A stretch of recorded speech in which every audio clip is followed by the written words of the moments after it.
It's one of them. Like we actually spoke about this, and like this is probably another little segue onto like diet breaks and like the benefit of them. But again, it really depends on the situation.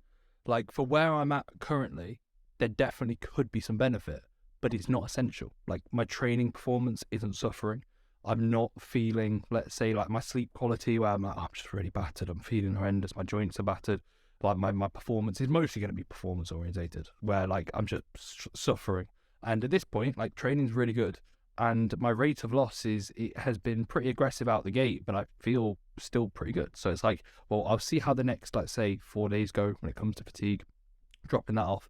And if anything, I'm looking at it as a way I can leverage potentially a bit of fatigue drop off and also body fat, like let's say to pull off. And then if anything, if that puts me ahead, because I probably am a fair bit ahead of where I need to be relative, my back isn't, let me just say that. But I'm definitely ahead of where I need to be at this point. And I almost think, well, at the end of the day, like getting leaner earlier isn't probably going to be a bad idea. So if anything, like there will definitely be, I don't think diet breaks for me personally, especially considering how things are most likely to be. I say diet break, like whatever you want to class a diet break. It's like I'll have probably back-to-back refeed days. And that will probably be maybe implemented within the next, let's say if I'm 9 weeks out this weekend, it might be in the next 3 weeks. It might be where I'm 6 weeks out and I go, right, cool, I'm going to have 2 days worth of 600 grams of carbs and just see how my physique responds, see how training is, see how I feel in general. And if anything, that'll be a way that I can still be in the gym, but I can leverage some fatigue drop off and also some performance accrual in a benefit, in a positive sort of standpoint through the implementation of a few days worth of higher carbs. Now, in this position, I could probably say, you know what I could do is I could do maybe just, instead of doing rest day cardio, I could just do maybe baseline cardio. I could do maybe a little bit less. I could potentially push my calories up to in between training and non-training days, and I could have that as a bit of a diet break, because the diet break is not going to be a surplus calories. It's just going to be ideally maintenance point, maintain body weight.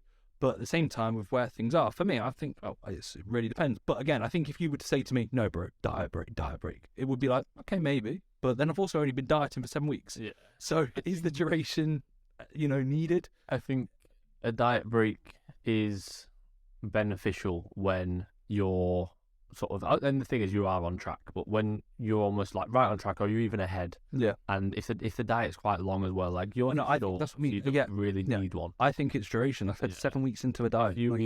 If you were doing, let's say, like a 30-week prep or even a 20 to 26-week prep, you're probably going to look at maybe 1 to 2 diet breaks along the way, maybe one after a first big stint, and then maybe one after like maybe a slightly longer stint but a slower stint. But again, like that first one, if you're behind, you're not having it. No. Like, as simple as that. Like, obviously you're not behind, but I know you said to me the other day, like, oh, maybe I should have, should I have a refeed? And I know you weren't like, I need a refeed, but it was like, you could, but it's like, you don't need to. Like, you look good, your training's going well. I only said that in the sense of if body weight was to drop off. Like I said, I was like, I'll potentially throw a refeed in if body weight is still, because it's been floating between it was 3 kilos a week for 3 weeks, and I was like, okay, 9 kilos down, it's quite a lot. And then it dropped off to a kilo, and I was like, right, I want a little bit higher.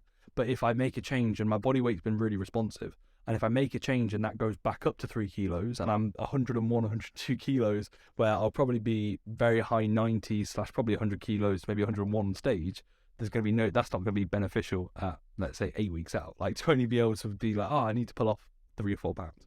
So that would be when a refeed or a diet break would be needed, just to kind of bump up and boost things up. But again, that's going to be probably warranted off training and how you feel. So if anything, and again, you don't know till you get to that point.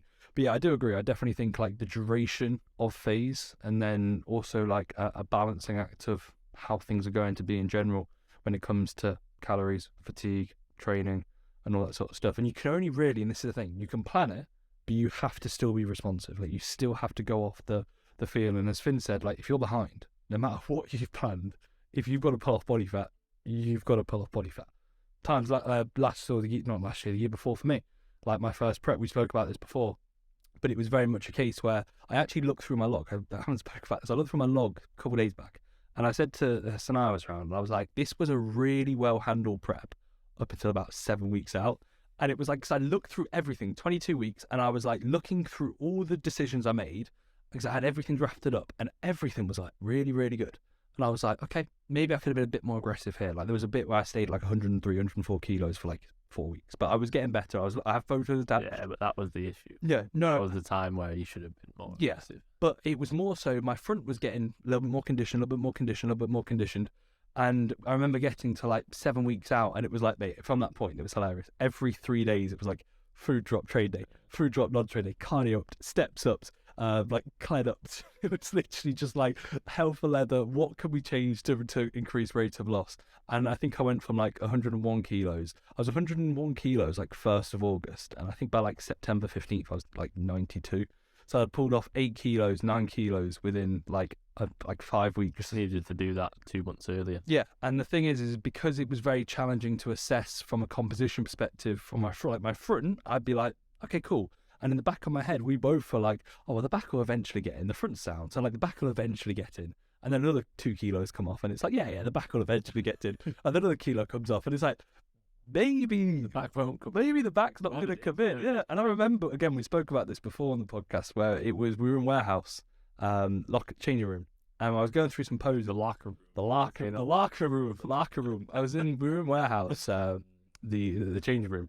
And I remember like back in the locker room. And I did some posing, and Finn just looks at me and he's like, you have to push pretty hard. And I was like, I know. Because my front was sound, but we weren't even looking at my front. It was like, turn around, let's have a look. And you like grabbed me and you were like, yeah, where's your food at? And you were like, and I told him, and Finn was like, you go drop it. I was like, yeah, there's a bit of room. Yeah, there's a bit of room. And we were both like, okay, let's go do more. And we were like, right, 2 kilos or 1.5 kilos a week.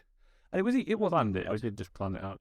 Yeah, and then by like 2 weeks out, I was ready. I was fine. That's what we spoke about before, though, is like, I embraced it, and I was like, right, let's go. And for other people, you do that, and they go, but, and it's like, there is no but. Like, do you want to be in shape or not? Do you want to be the best you can be? Do you want to win or not? Like, that's the only real, but. Like, there isn't an excuse or a question, or like, ultimately, you do what you've got to do, and like, obviously within reason of being healthy, like especially me being natural and being so healthy. But mate, you told me to take like 10 clubs. 10 clubs of 10 Trent, Clen, bro.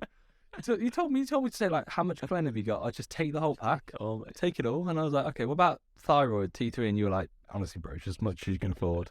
As much as you can afford. I was like, okay, sound, I got you. But no, I think we've said it before. Like, you'll say to a client, we're going to take away 50 carbs, or we're going to take away a bagel, and they'll message you back and like, and I'm really I'm gutted about that. It's like, fair enough, like they're just obviously food focused, and they want the food, but like we've said, we're always like, so I like it. Let's crack on. I wake up excited. Like, I remember like whenever AJ would make a change, I was never going, like, I don't remember ever thinking, no. I remember thinking, mint, like, I'm going to get leaner. I don't think I ever thought, no. What about food? Even when he was giving me a refeed, I don't remember. I probably did, but I don't remember ever being like, amazing. Yeah. I just remember being like, cool, a refeed. Yeah.